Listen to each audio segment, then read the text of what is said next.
It is said to our elders, we gave them the greatest gift of all.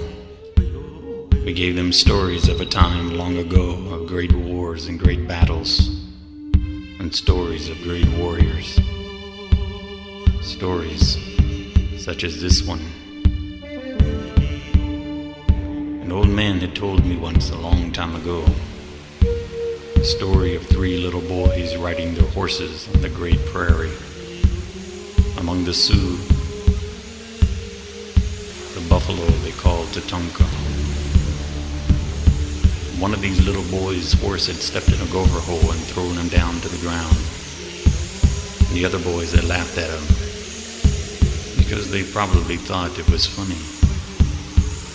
But this little boy got up and he began to wipe the prairie dirt from his clothes.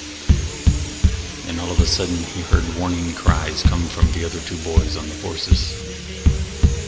This little boy looked around to see where the danger was coming from. And as he turned, there standing in back of him was a young buffalo calf, scraping his hoofs on the ground and waving his horns in the air. A great battle was about to take place. And as time went on, this young bull, he charged the little boy. The little boy had grabbed a hold of his horns. And for the space of many hours, they fought back and forth. Where the bull would push the little boy, and in return, the little boy would push the bull. But as time went on, the little boy's arms grew tired, and he grew weak.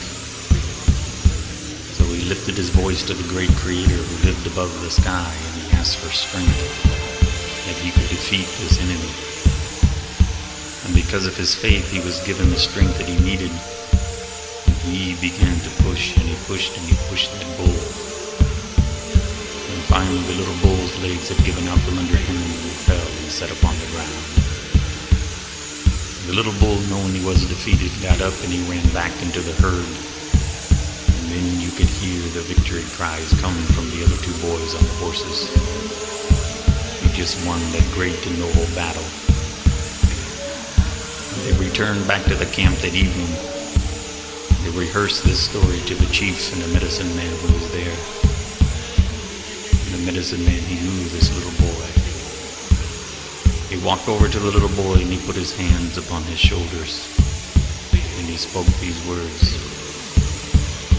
He said, because of this thing which you have done, from this day forward until the sun shall shine no more, your name shall be called Sitting Bull.